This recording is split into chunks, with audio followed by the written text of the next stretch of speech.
desafio, uma demanda até um pouco maior, né? Eu imagino, não tenho dúvida disso. Bom, primeiramente eu gostaria muito de te agradecer, principalmente pelo fato de você estar trabalhando tanto nesse período, né? Momentos em que a gente está passando, principalmente, vai trazer, né, um pouco de dificuldade para a nossa cabeça, vai trazer um pouquinho, né, vai exacerbar um pouco mais essas questões dos nossos transtornos de humor. E eu imagino que você deva estar trabalhando demais nesse sentido. Cada vez mais os próprios pacientes, cada vez mais os pacientes aparecendo, principalmente para, né, pedindo ajuda, né, pedindo esse socorro, né.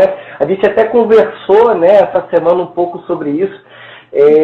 Eu particularmente eu tenho uma psicóloga, semanalmente eu me consulto com a minha psicóloga e eu acho isso muito importante, está me ajudando muito ao longo desse período, mas de qualquer forma, né, a sua participação também você até me ofereceu, né, eu vou acabar aceitando. Tá? Vou aceitar, hein? E a sua ajuda também, eu não tenho dúvida que vai ser muito importante também. E a gente está aqui exatamente para isso, né, doutora Vanessa? Para a gente trazer um pouco de luz para as pessoas que estão acompanhando a gente, né? Para trazer um pouco de luz para as pessoas que têm interesse no nosso trabalho e principalmente para que a gente possa, né, dar um norte para a pessoa, dar um caminho para a pessoa. Para as pessoas em geral, não só as pessoas, as populações em geral, mas também como o público-alvo do nosso grupo, né? Os atletas também. Né? Então, a ideia é exatamente essa, a gente discutir um pouco sobre neuromodulação e transtorno de humor, principalmente, no dia de hoje. E a gente tem a presença hoje da doutora Vanessa Miller, né? A doutora Vanessa Miller, que é diretora técnica da VTM Diagnóstica, Neurodiagnóstica, né? Ela é mestre e doutoranda pela Universidade Federal do Rio de Janeiro em Psiquiatria, né? E ela tem uma vasta experiência dentro dessa área de neuropsiquiatria, fazendo uso, né, da neuromodulação e principalmente associado ao transtorno de humor e associado também ao ambiente, né, da performance atlética. Então, eu tentei fazer uma introdução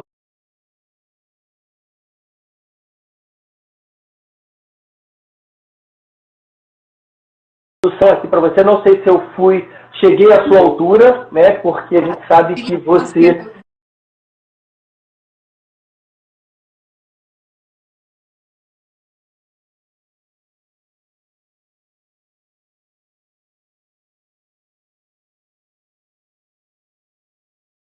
Você é suspeito. A única coisa que eu vou comentar com você é que, na verdade, você voltou, Felipe. A única correção que eu faço é o seguinte: eu não estou trabalhando muito, a gente trabalha com o que gosta, na verdade é uma ocupação, e eu fico muito feliz com a oportunidade de alguma maneira me manifestar útil nesse momento. Quanto mais útil, mais feliz, mais endorfinazinhas eu vou produzindo, mais serotoninazinhas eu vou produzindo. Mas deixa eu só trocar meu fone de ouvido que deu um ruinzinho aqui. Enquanto isso, estou vendo algumas pessoas aí no chat. Isso. O pessoal está entrando. Um abraço para todos aí que estão já acompanhando junto com a gente.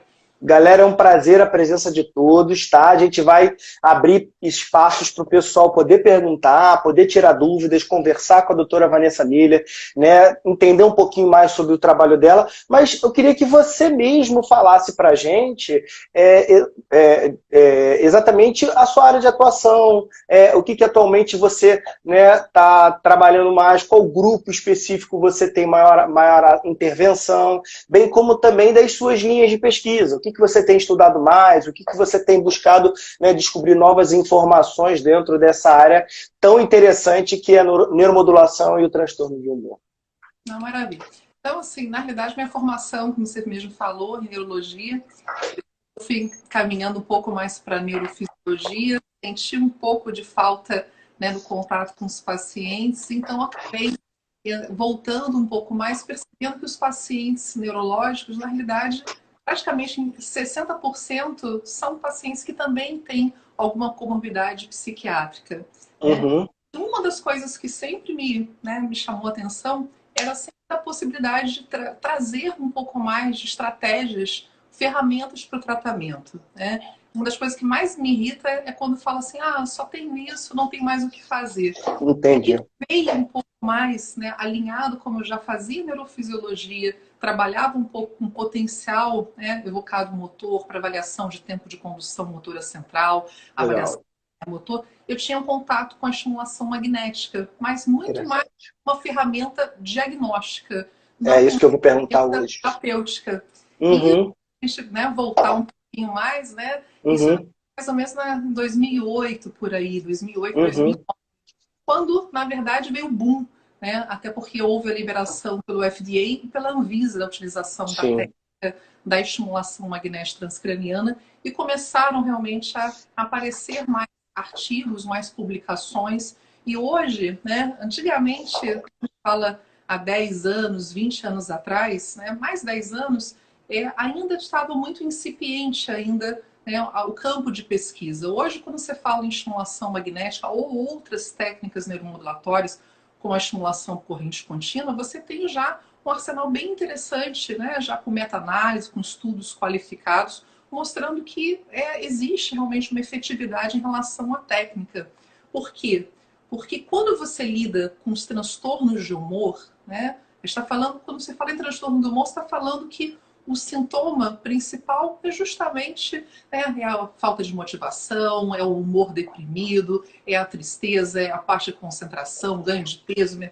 Você imagina, né, que quando você tem a persistência desses sintomas, o quanto isso acaba levando a uma perda da sua qualidade de vida, o quanto que você perde funcionalmente. Porque, mais uma vez, ficar de vez em quando triste, ficar de vez em quando um pouco ansioso, isso é absolutamente normal. Nós somos humanos e precisamos ter afeto, precisamos sermos afetados e afetar os outros, e isso nos transforma realmente nos serzinhos complexos e maravilhosos que somos. No entanto, quando a persistência desses sintomas, quando a perda, né, da sua funcionalidade, requer realmente tratamento, né? E aí, fazendo aquele link com a neuromodulação, a gente foi mais uma ferramenta, não só por conta, às vezes, em cerca de 30%, um pouquinho mais de pacientes, por exemplo, depressivos,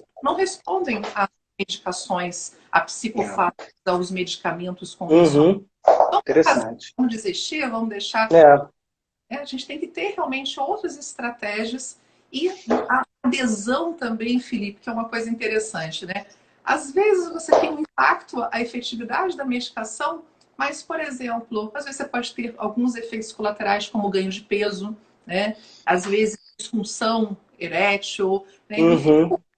outros efeitos colaterais que às vezes as medicações dão, que é diferente na neuromodulação, que aí a gente está entrando para um campo muito menos efeito colateral.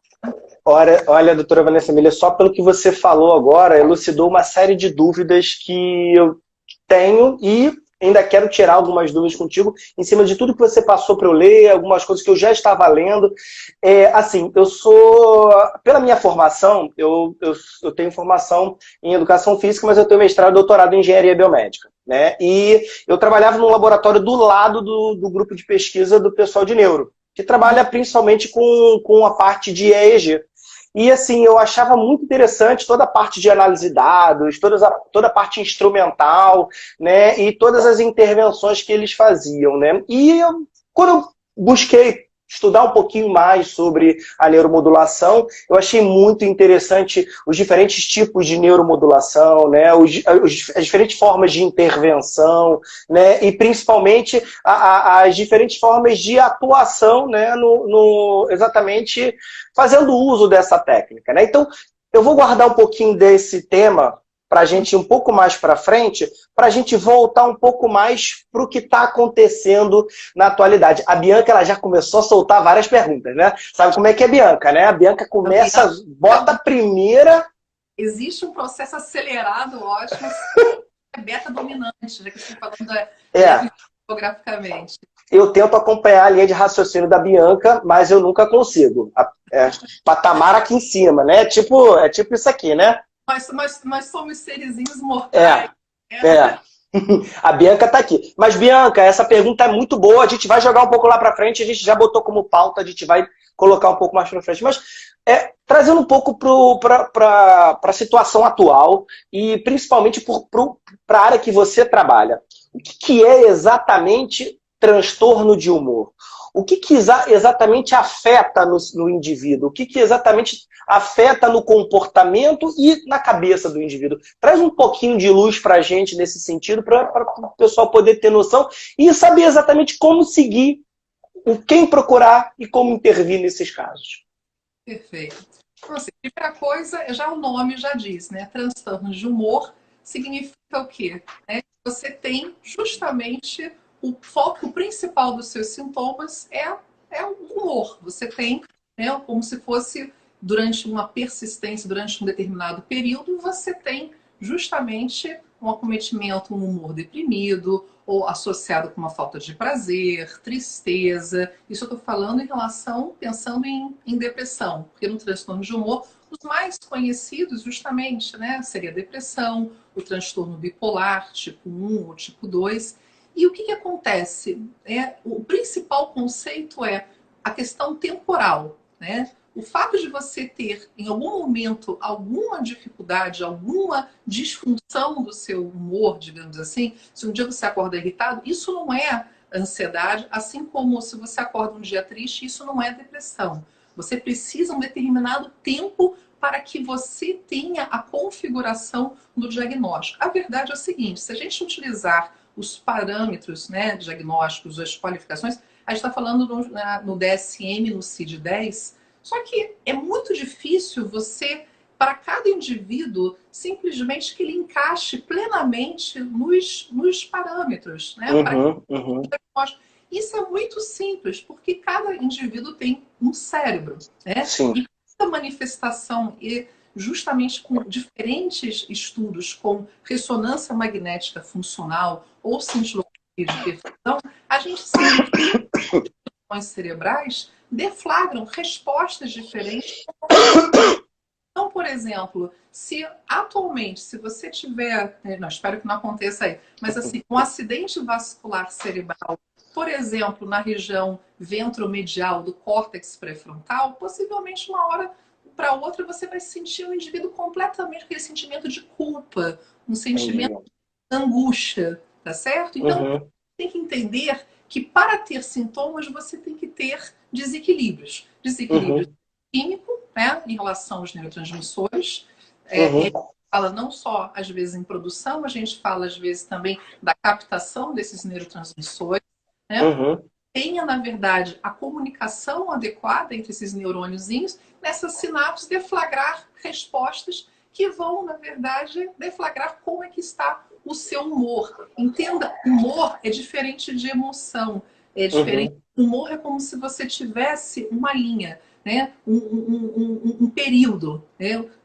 Vamos dizer, se eu falo que eu sou normotímica, é porque, teoricamente, eu estou numa faixa de humor que as minhas respostas emocionais, as minhas respostas afetivas são compatíveis com os eventos que eu estou passando. Agora, por exemplo, eu estou hipertímica, saiu dessa faixa, eu estou eufórica, eu estou me sentindo o último fandangos do pacote, eu estou um pouco mais agitada, estou às vezes um pouco quieta, como às vezes, ao contrário, o hipotímico está triste, ele está deprimido, ele está... É uma outra faixa, Então, é basicamente isso. Entendi. É muito interessante porque a gente vê os diversos aspectos que podem influenciar diretamente exatamente no nosso humor, E é algo muito complexo e está sendo muito estudado, a gente estuda o tempo inteiro e a gente estuda para diferentes campos, para diferentes áreas e com diferentes formas de intervenção. Só que a gente está no estado atual completamente diferente de qualquer situação que a gente tenha vivido em nossa vida. Na verdade, eu acredito que sim, a maior parte. Até porque o último acontecimento de algo semelhante à situação que a gente vive na atualidade foi no começo dos anos 1900, foi 1912, 1915, mas a gente está vivendo agora. E aí, o que é mais interessante que você pode trazer para a gente é exatamente o seguinte: o que você tem acompanhado tanto na literatura, quanto o que você tem acompanhado exatamente com os seus pacientes. O que você traz para a gente, exatamente mesclando esses dois caminhos da atualidade, do contexto da pandemia associada ao Covid-19? Perfeito. Então, assim, primeira coisa, para a gente manifestar qualquer, né, qualquer distúrbio, a gente tem que ter uma suscetibilidade genética. Esse é um ponto, né? E a gente tem fenômenos que podem ser orgânicos que também podem contribuir. Por exemplo, se eu tiver um hipotireoidismo, eu posso manifestar uma depressão secundária. E existem aspectos psicodinâmicos que são fatores deflagradores para já aquele genezinho que já está ali, né, com aquela suscetibilidade. De Covid, né? Eu já falei com meus pacientes, eu sou um ser que eu sou movida a ocitocina, abraço, eu estou numa abstinência, né? Eu já vou acabar isso, eu vou abraçar todo mundo. Né? É verdade. O isolamento social, né, acaba fazendo com que você tenha um fator estressor, né? Você está numa preocupação, você vai pegar Covid, você está com preocupação se os seus amores vão pegar Covid, você está preocupado porque você não sabe se você vai ter dinheiro para pagar a conta do final do mês, você está estressado porque se você vai ao supermercado, você pode ser contaminado. Quer dizer, você está estressado que o teu momento de fuga, às vezes, é uma atividade física e você não está conseguindo fazer. Se você vai dar uma caminhada, você sabe que você tem uma chance maior até de se contaminar do que você dentro. Então, quer dizer, todos esses fatores, isso leva, né, a um grau de estresse que o seu organismo não está, né, acostumado a lidar. Né? O indivíduo, o ser humano, o fator estressor maior que existe é perda, seja ela qual for. O ser humano não está preparado para perda. E a perda já gera né, um sentimento, né, de medo. Né? A sua amígdala cerebral já está disparando. Então, o núcleo cerúleo está produzindo noradrenalina para caramba, está disparando para outras regiões que está desorganizando, levando um acúmulo muito grande de noradrenalina. Isso leva depois, né, uma alteração naquele circuito hipotalâmico, hipofisário, bombardeio de corticoide. Isso tudo faz com que você, né, acabe estressando e com essa mal adaptação, digamos assim, que a gente não está preparado para isso, e aí sendo um grande deflagrador, né, daquele genezinho que estava lá quietinho e acaba levando a sintomas, né, sejam ansiosos ou depressivos e que acaba realmente dificultando muito para tá sendo um período desafiador para todos nós. Eu imagino. E assim, eu imagino, principalmente pelo fato das pessoas mostrarem, né, as respostas emotivas de forma diferente, né? As pessoas se expressam de forma diferente. E a gente precisa interpretar essa expressão para que, de alguma forma, a gente possa intervir, auxiliar as pessoas. Um exemplo que a gente tem visto muito na mídia é exatamente o consumo exagerado de bebida alcoólica, né? A gente, não sei se você chegou a ver, a gente teve crescimento de cerca de 1000% para determinados aplicativos de entrega de bebida, com aumento gigantesco para isso. Então as pessoas estão ingerindo mais bebida alcoólica, as pessoas ficam mais aceleradas, ou as pessoas ficam mais prostradas. Né? Então a gente tem uma série de modificações do estado do humor da pessoa. O que você tem visto junto com os seus pacientes? O que eles têm apresentado para vocês? E como você está tentando intervir e interpretar, né, esses diferentes estados de humor? Perfeito. Então, assim, alguns casos até interessantes. Porque, por exemplo, a pessoa que tem fobia social está até, né, enfim... Né, você comentou isso na sua entrevista lá no, né, no TV Brasil, né? Tá melhor. Agora, claro, o que eu tenho visto muito, assim, a depressão tem aumentado muito, né? A intensidade, na verdade, da manifestação, compulsão alimentar, né? Isso aí, realmente, as pessoas têm a média, né, até no resultado, mais ou menos 3 quilos a 5 quilos, até na literatura, né, de outros, já tem visto que realmente tem um aumento de peso, né, muito grande. E a ansiedade, o medo, né, você não ter, estar diante de uma situação que você não sabe quando vai terminar, isso gera uma angústia muito grande, né? Então, assim, tenho percebido muita ansiedade e compulsão. Entendi.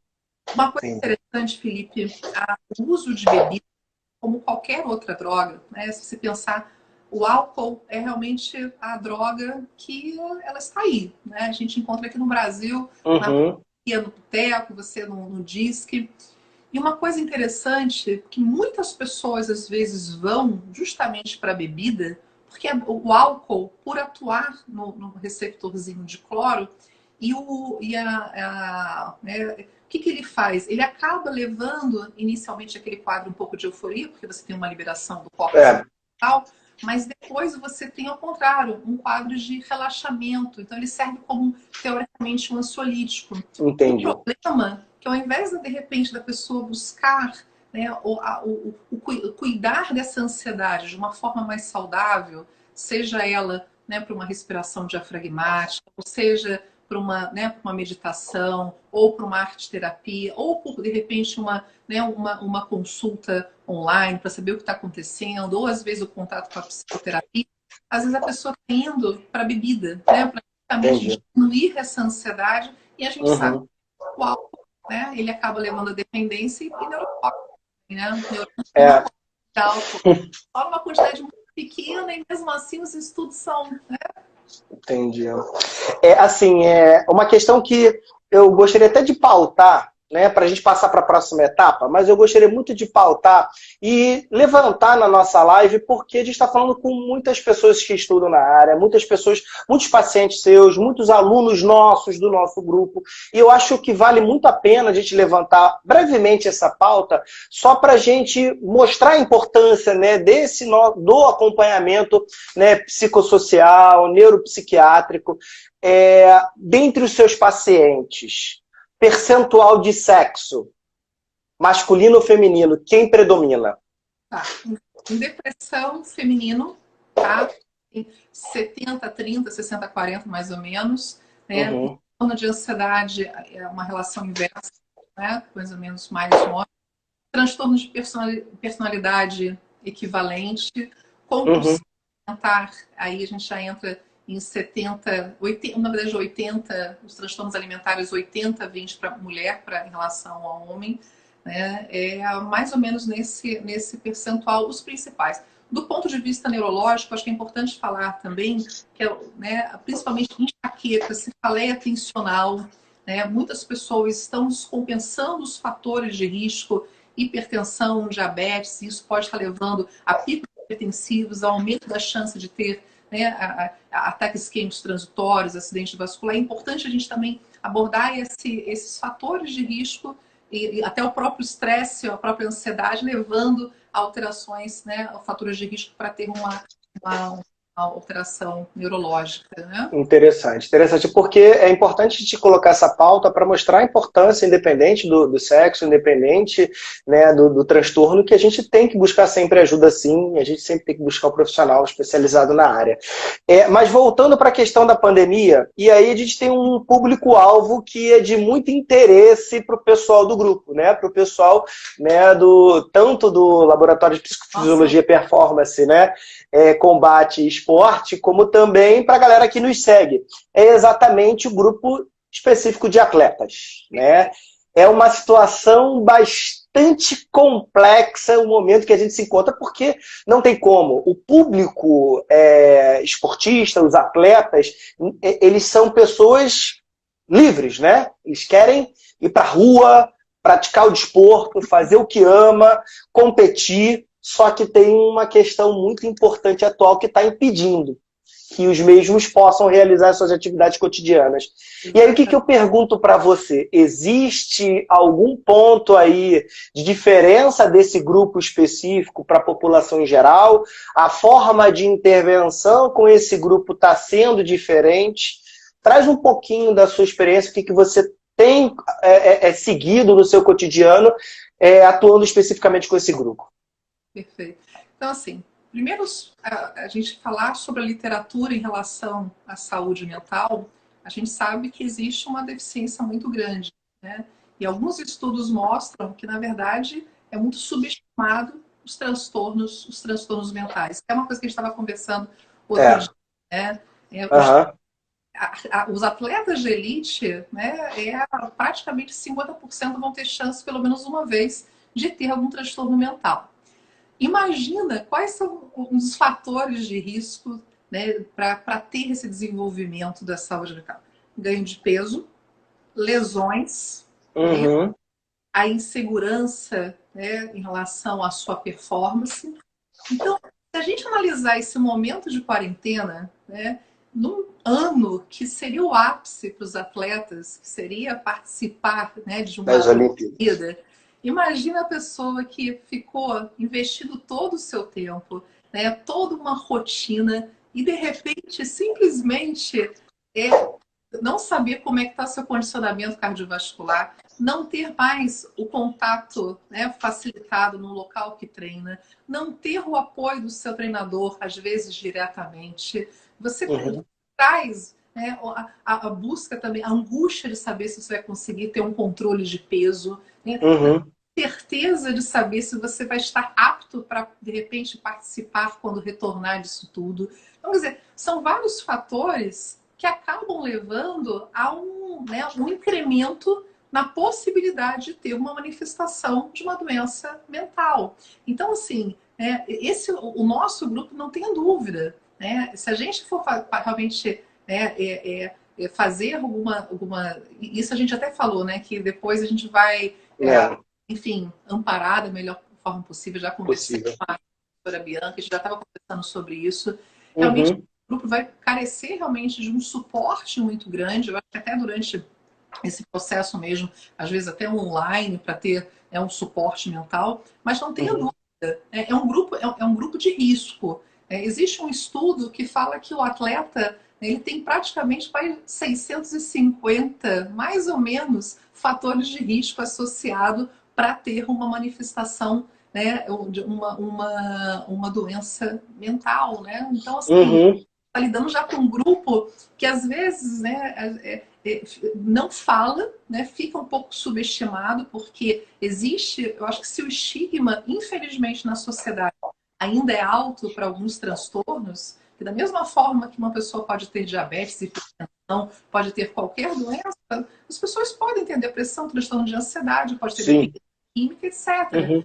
E numa Uhum. população que o tempo todo tem que estar na sua performance máxima, realmente traz um fator de risco grande. Era mais ou menos isso que eu queria te perguntar, porque em cima dos estudos que a gente estava discutindo, olhando as meta-análises, percentuais altos para transtorno, né, para esses transtornos de humor, depressão, angústia, ansiedade, até mesmo o uso exagerado de álcool, a gente vê percentuais altos para esse grupo, né? E aí você coloca exatamente como um grupo de risco. E aí, em cima do que você tem da literatura, da experiência, você sabe trazer um pouco você poderia trazer um pouco para a gente exatamente os principais motivos para que eles tragam, né, coloquem e apresentem, né, exatamente esses transtornos. Existem motivos diversos, né? A gente imagina, né, a pressão de ser atleta é algo, né, gigantesco, a gente sabe, eu vivi isso,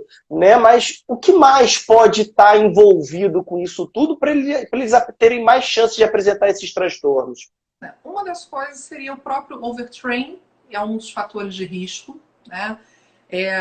Um dos grandes fatores, na verdade, né? O outro seria o próprio burnout, que às vezes é muito difícil você conseguir, diagnosticar esse diagnóstico inicial de depressão, de fadiga. Com burnout, às vezes realmente um desafio, que aí é um fator de risco muito importante em relação a né, dos atletas.